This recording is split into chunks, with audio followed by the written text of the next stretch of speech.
This is where all my work is done. I love it. Yeah. This is Starling's old office, and you know what happened there. This is the copy room where all our work is done. And so... What are you guys doing? Well, you know the stuff we got from the bomb squad when they had the bomb at the building?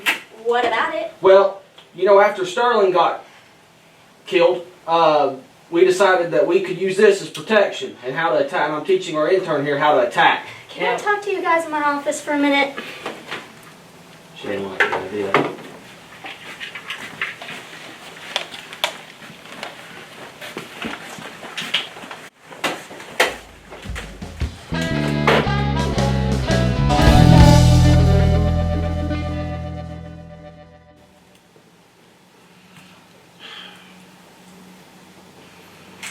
Oh, hey, Noah. Oh, hey, Tammy. How you doing? I'm doing good. What are you doing? I am filling up some reports for Angela about the next newscast. What are you doing? Oh, I'm just walking around, checking the new place out. Oh, yeah, it's a big place to check out. You are so funny, Noah. Well, thanks. You are. Is there anything I can do for you? Anything I can get for you? Actually, yes. If you could take these books to Angela for me, that'd be great. Okay, I'll be right back.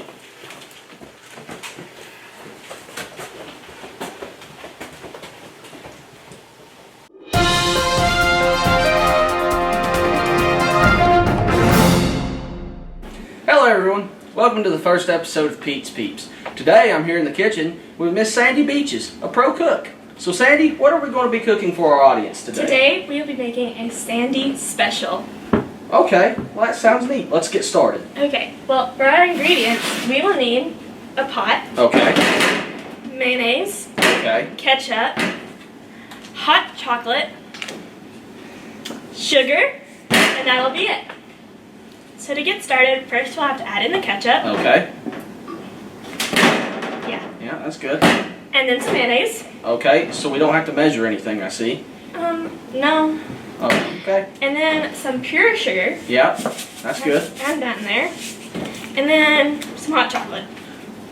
Okay, yeah, that looks like something you'd Appetizing? find in a baby's diaper, but okay. So would you like to do the honors? I guess, what am I supposed to do? Just whisk it until it's mixed. Until it's mixed. Okay, Yeah. I don't know if this stuff's supposed to mix, but here we go. It's mixed. Okay, and there you have it, folks. This is the Sandy special. That don't look right. So Pete, thanks for taking a few minutes out of your day. We just wanted to ask you a few more questions about Noah and tell you some good news. The stain on your shirt, we got the lab results back and found it was a mixture of brown sugar, ketchup, vinegar, and some other common kitchen substances. So it was probably barbecue sauce. But we wanted to ask you a few more questions about Noah, as he's kind of becoming the point of our investigation. I see. So, you said you went to Boogaloo's that day with Noah. How did he act? Was he suspicious or unusually... Well, Noah was pretty sad. He had thought he had saw Julie and Starling get engaged, and yeah, he was pretty sad. He was pretty low. So there really was a romantic rivalry between the two, right?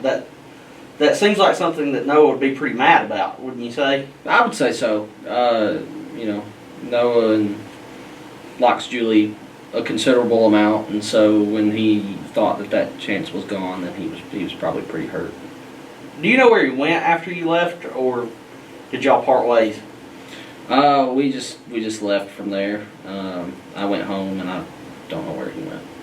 So, has there been anything Noah said in the following days that concerning any behaviors out of the ordinary?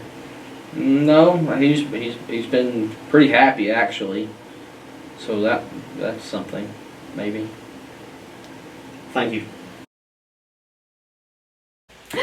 Oh, hey, Noah. How are you today? I'm doing fine. Good. So, what are you doing? You're so funny, Noah. Oh, I have a question for you. Do you play soccer? Because, baby, you're a keeper. I guess you do, because you just blocked my shot.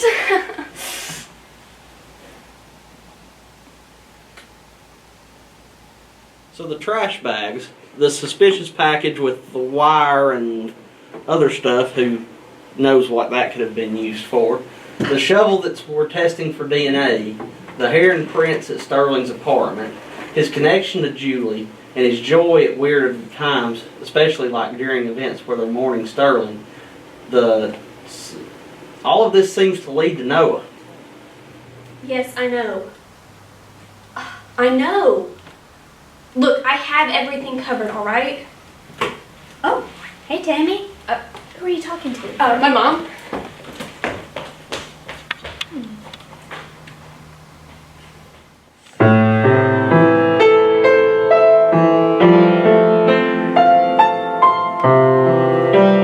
Hey Noah. Julie, hi. How you doing? I'm good. How are you? I'm okay.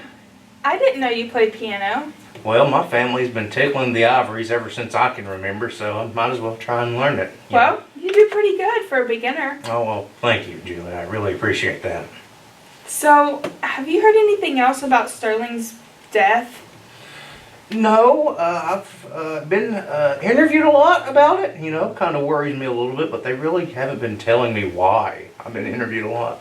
How weird. Well, Yeah. what about Tammy? What do you think about her? You know, she's a little quirky.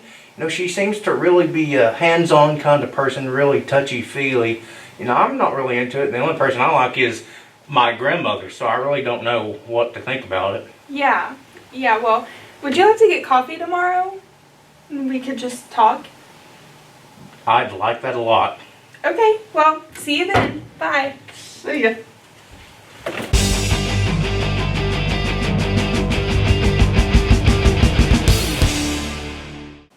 And in second grade, my teacher was Miss Williams. Yeah, it was. And I really liked her because she was very sweet. And she was just one of those that helped you. Noah Elkins, Huh? you're under arrest for murder of Sterling Silver. What? I didn't murder. You have the right to remain silent. What did Anything he you do? Let go of me, you Son, Barney we'll be Fox used against wannabe! you. Let go!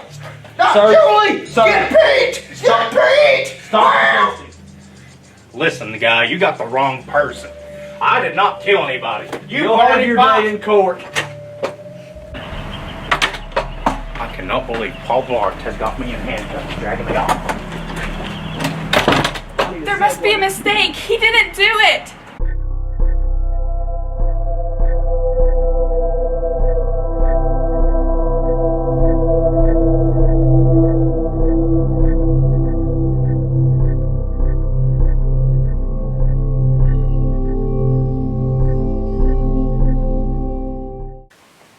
Hello, and thanks for watching our next episode of OutKast. I hope you're enjoying the storyline once again.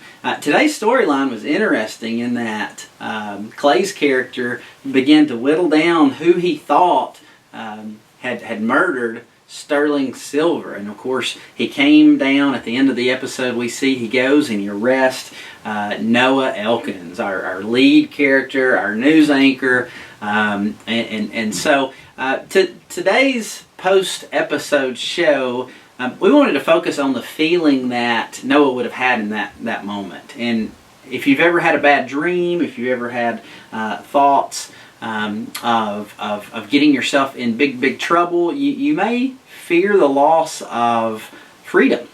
And if you were ever accused of something as serious as murder, then you'd be looking at losing your freedom for maybe most of your life. And so Noah is arrested in this episode. He's taken away, and of course, in only our real Noah can do. It was kind of funny to watch him name call Paul Blart and all Barney Fife. But nonetheless, in real life, if he'd been arrested for murder, there would have been a big sense of fear over his life, of the loss of freedom specifically. And so today I want to talk about fear. Zach Williams sings a really great song that says, "Fear, he is a liar." And that ties into last week's episode where we talked about lies and deceit and how Satan, our enemy, is the father of lies. And so we can also tie that together and say fear comes from our enemy. Fear comes from dark places. So if he is a liar, then we can trust that fear is not our friend either. The first Bible verse I ever learned, my mom taught me when I was little, and I'd lay down at night in bed and cover up and say, "Mom, I'm afraid of the dark." And she would say, she would teach me the Bible verse, Psalms 56:3, that says, "What time I am afraid, I will trust in Him." And I can remember closing my eyes and going, okay, God's got me. I'm safe. I'm safe with God.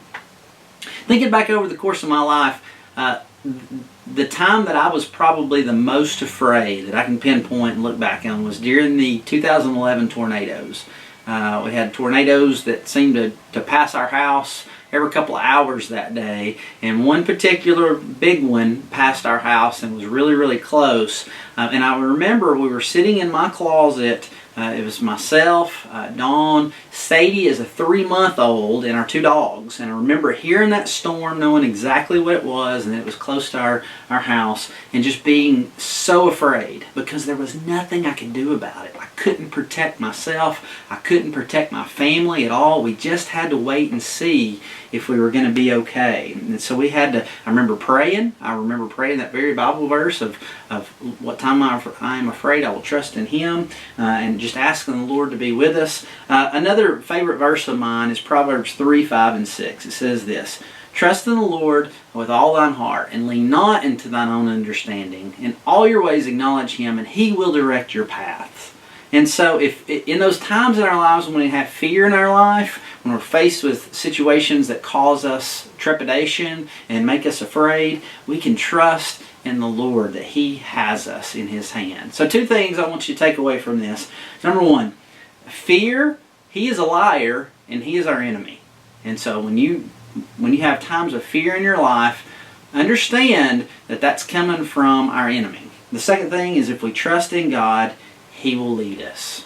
He will take care of us. If we trust in Him with all of our life, we can lean into Him and He's got us. Hope you enjoyed our episode. Can't wait to see you next week.